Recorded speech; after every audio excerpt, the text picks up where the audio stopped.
سورة الكهف. بسم الله الرحمن الرحيم. الحمد لله الذي أنزل على عبده الكتاب ولم يجعل له عوجا قيما لينذر بأسا شديدا من لدنه ويبشر المؤمنين الذين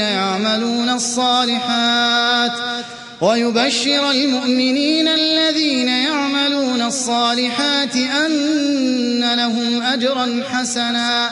ماكثين فيه أبدا وينذر الذين قالوا اتخذ الله ولدا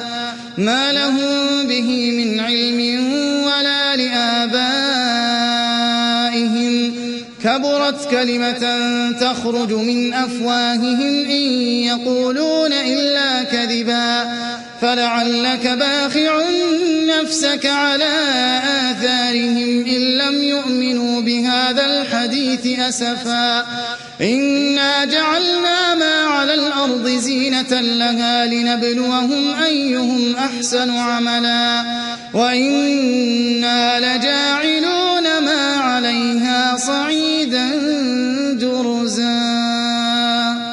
أم حسبت أن أصحاب الكهف والرقيم كانوا من آياتنا عجبا إذ أوى الفتية إلى الكهف فقالوا ربنا آتنا من لدنك رحمة وهيئ لنا من أمرنا رشدا فضربنا على آذانهم في الكهف سنين عددا ثم بعثناهم لنعلم أي الحزبين أحصى لما لبثوا أمدا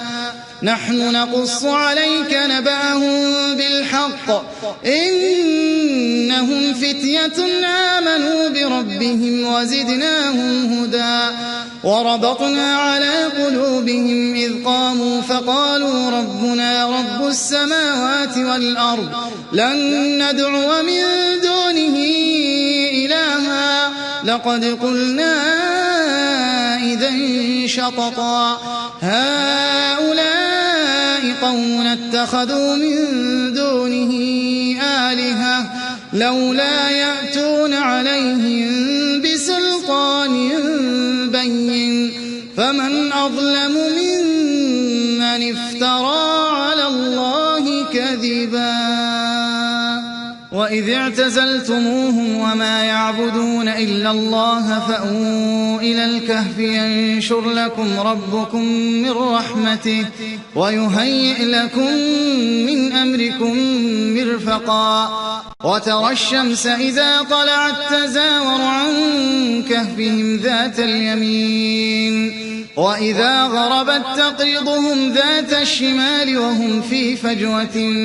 منه ذلك من آيات الله من يهد الله فهو المهتد ومن يضلل فلن تجد له وليا مرشدا وتحسبهم أيقاظا وهم رقود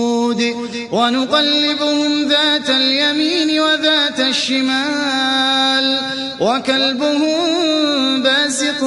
ذراعيه بالوصيد لو اطلعت عليهم لوليت منهم فرارا ولملئت منهم رعبا وكذلك بعثناهم ليتساءلوا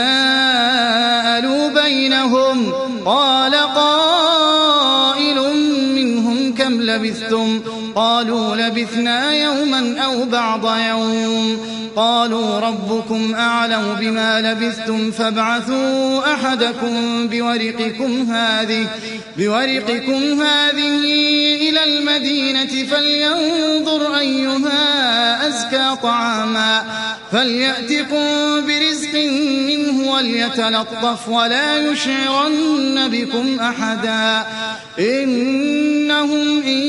يظهروا عليكم يرجموكم أو يعيدوكم في ملتهم ولن تفلحوا إذن أبدا وكذلك أعثرنا عليهم ليعلموا أن وعد الله حق وأن الساعة لا ريب فيها إذ يتنازعون بينهم أمرهم فقالوا ابنوا عليهم بنيانا ربهم أعلم بهم قال الذين غلبوا على أمرهم لنتخذن عليهم مسجدا سيقولون ثلاثة رابعهم كلبهم ويقولون خمسة سادسهم كلبهم رجما بالغيب ويقولون سبعة وثامنهم كلبهم قل ربي أعلم بعدتهم ما يعلمهم إلا قليل فلا تمار فيهم إلا مراء ظاهرا ولا تستفت فيهم منهم أحدا ولا تقولن لشيء إني فاعل ذلك غدا إلا أن يشاء الله واذكر ربك إذا نسيت وقل عسى أن يهديني ربي لأقرب من هذا رشدا ولبثوا في كهفهم 300 سنين وازدادوا 9 قل الله أعلم بما لبثوا له غيب السماوات والأرض أبصر به وأسمع ما لهم من دونه من ولي ولا يشرك في حكمه أحدا واتل ما أوحي إليك من كتاب ربك لا مبدل لكلماته ولن تجد من دونه ملتحدا واصبر نفسك مع الذين يدعون ربهم بالغداة والعشي يريدون وجهه ولا تعد عيناك عنهم تريد زينة الحياة الدنيا ولا تطع من أغفلنا قلبه عن ذكرنا واتبع هواه وكان أمره فرطا وقل الحق من ربكم فمن شاء فليؤمن ومن شاء فليكفر إنا أعتدنا للظالمين نارا أحاط بهم سرادقها وإن يستغيثوا يغاثوا بماء كالمهل يشوي الوجوه بئس الشراب وساءت مرتفقا إن الذين آمنوا وعملوا الصالحات إنا لا نضيع أجر من أحسن عملا أولئك لهم جنات عدن تجري من تحتهم الأنهار يحلون فيها من أساور من ذهب ويلبسون ثيابا خضرا من سندس واستبرق متكئين فيها على الأرائك نعم الثواب وحسنت مرتفقا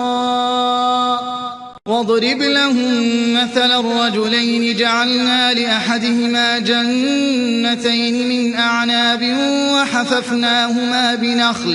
وحففناهما بنخل وجعلنا بينهما زرعا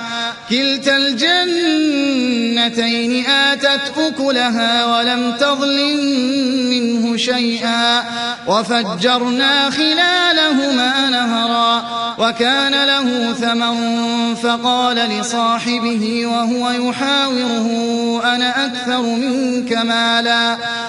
أكثر منك مالا وأعز نفرا ودخل جنته وهو ظالم لنفسه قال ما أظن أن تبيد هذه أبدا وما أظن الساعة قائمة ولئن رددت إلى ربي لأجدن خيرا منها منقلبا قال له صاحبه وهو يحاوره أكفرت بالذي خلقك من تراب ثم من نطفة ثم سواك رجلا لكن هو الله ربي ولا أشرك بربي أحدا ولولا إذ دخلت جنتك قلت ما شاء الله لا قوة إلا بالله إن ترني أنا أقل منك مالا وولدا فعسى ربي أن يؤتيني خيرا من جنتك ويرسل عليها حسبانا من السماء فتصبح صعيدا زلقا أو يصبح ماؤها غورا فلن تستطيع له طلبا وأحيط بثمره فأصبح يقلب كفيه على ما أنفق فيها وهي خاوية على عروشها ويقول يا ليتني لم أشرك بربي أحدا ولم تكن له فئة ينصرونه من دون الله وما كان منتصرا هنالك الولاية لله الحق هو خير ثوابا وخير عقبا واضرب لهم مثل الحياة الدنيا كماء أنزلناه من السماء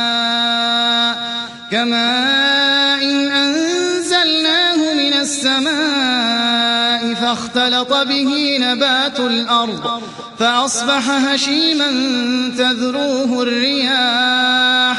وكان الله على كل شيء مقتدرا المال والبنون زينة الحياة الدنيا والباقيات الصالحات خير عند ربك ثوابا وخير أملا ويوم نسير الجبال وترى الأرض بارزة وحشرناهم فلم نغادر منهم أحدا وعرضوا على ربك صفا لقد جئتمونا كما خلقناكم أول مرة بل زعمتم أن لن نجعل لكم موعدا ووضع الكتاب فترى المجرمين مشفقين مما فيه ويقولون يا ويلتنا ما لهذا الكتاب لا يغادر صغيرة ولا كبيرة إلا أحصاها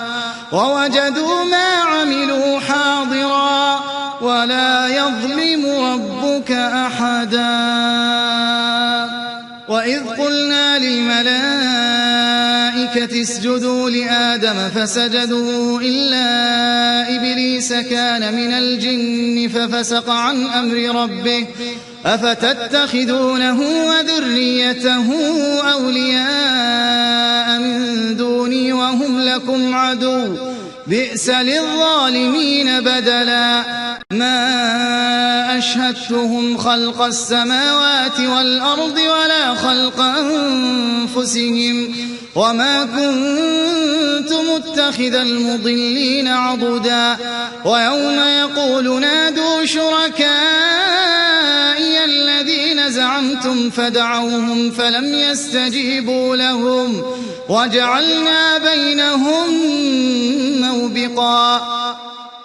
ورأى المجرمون النار فظنوا أنهم مواقعوها ولم يجدوا عنها مصرفا ولقد صرفنا في هذا القرآن للناس من كل مثل وكان الإنسان أكثر شيء جدلا وما منع الناس أن يؤمنوا إذ جاءهم الهدى ويستغفروا ربهم إلا أن تأتيهم سنة الأولين أو يأتيهم العذاب قبلا وما نرسل المرسلين إلا مبشرين ومنذرين ويجادل الذين كفروا بالباطل ليدحضوا به الحق واتخذوا آياتي وما أنذروا هزوا ومن أظلم ممن ذكر بآيات ربه فأعرض عنها ونسي ما قدمت يداه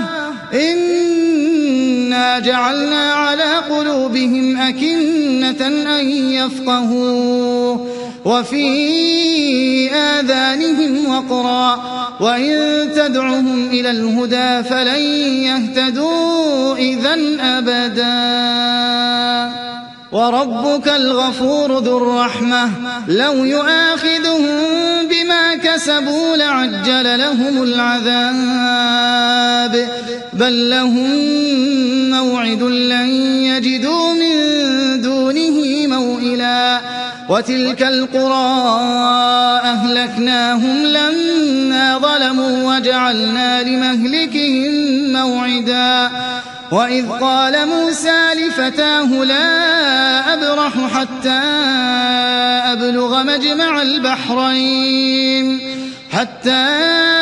أبلغ مجمع البحرين أو أمضي حقبا فلما بلغا مجمع بينهما نسيا حوتهما فاتخذ سبيله في البحر سربا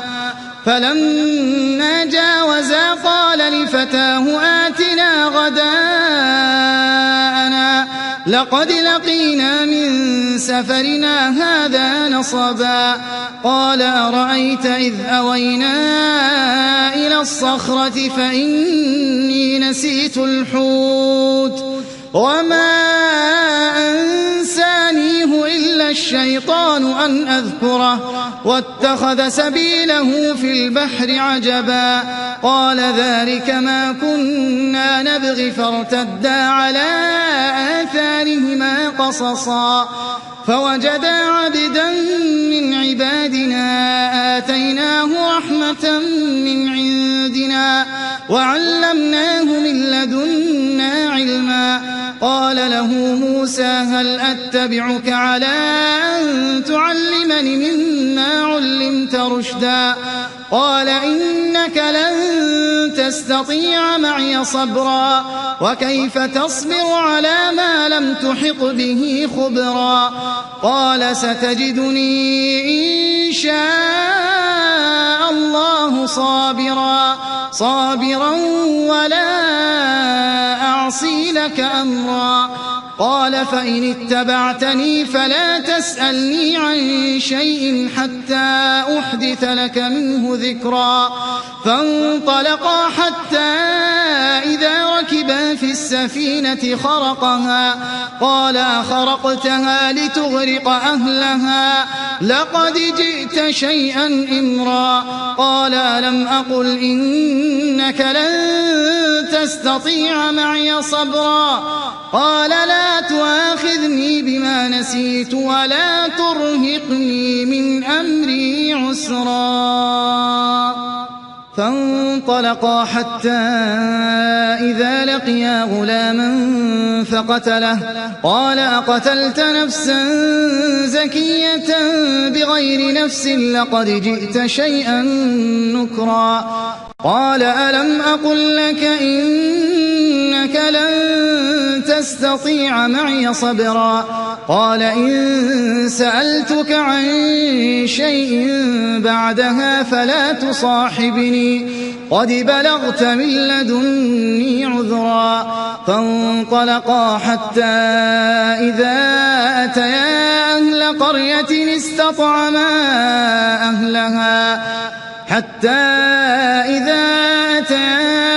قرية استطعما أهلها فأبوا أن فوجدا فيها جدارا يريد أن ينقض فأقامه قال لو شئت لاتخذت عليه أجرا قال هذا فراق بيني وبينك سأنبئك بتأويل ما لم تستطع عليه صبرا أما السفينة فكانت لمساكين يعملون في البحر فأردت أن أعيبها وكان وراءهم ملك يأخذ كل سفينة غصبا وأما الغلام فكان أبواه مؤمنين فخشينا أن يرهقهما طغيانا وكفرا فأردنا أن يبدلهما ربهما خيرا منه زكاة وأقرب رحما وأما الجدار فكان لغلامين يتيمين في المدينة وكان تحته كنز لهما وكان أبوهما صالحا فأراد ربك أن يبلغا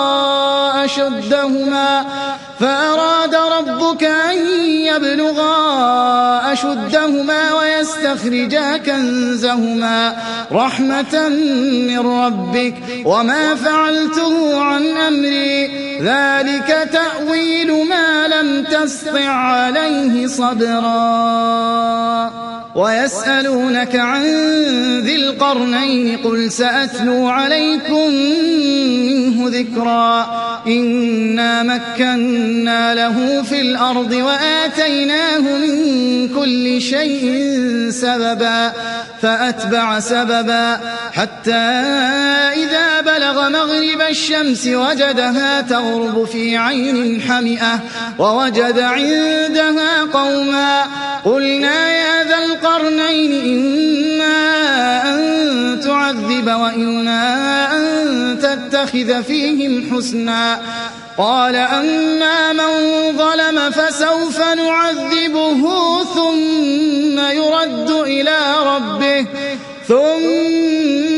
يرد إلى ربه فيعذبه عذابا نكرا وأما من آمن وعمل صالحا فله جزاء الحسنى وسنقول له من أمرنا يسرا ثم أتبع سببا حتى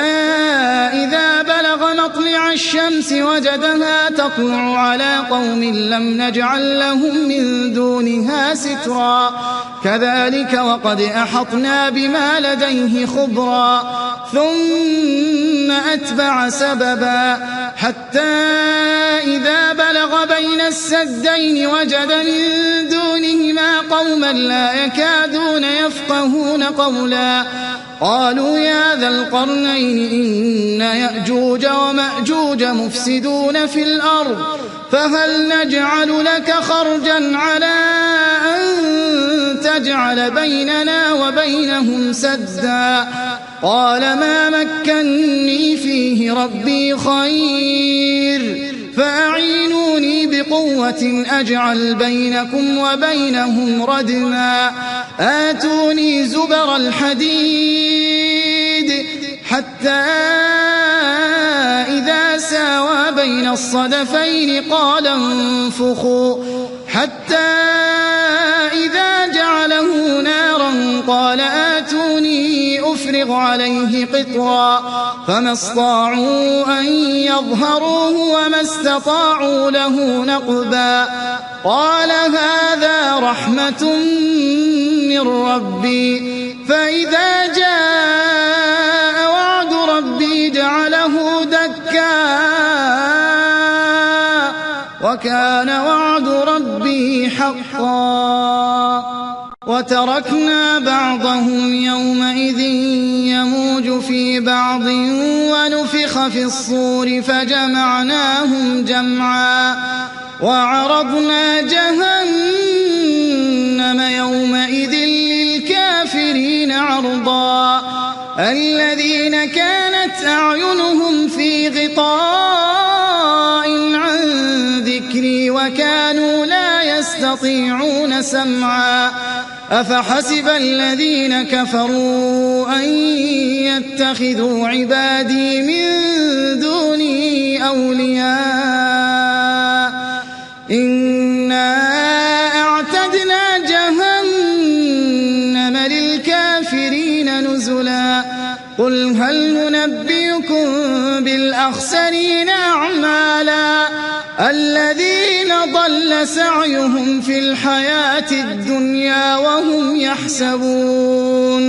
وهم يحسبون أنهم يحسنون صنعا أولئك الذين كفروا بآيات ربهم ولقائه فحبطت أعمالهم فلا نقيم لهم يوم القيامة وزنا ذلك جزاؤهم جهنم بما كفروا واتخذوا آياتي ورسلي هزوا إن الذين آمنوا وعملوا الصالحات كانت لهم جنات الفردوس نزلا خالدين فيها لا يبغون عنها حولا قل لو كان البحر مدادا لكلمات ربي لنفد البحر قبل أن تنفد كلمات ربي ولو جئنا بمثله مددا قل إنما أنا بشر مثلكم يوحى إلي أنما إلهكم إله واحد فمن كان يرجو لقاء ربه فليعمل عملا صالحا ولا يشرك بعبادة ربه أحدا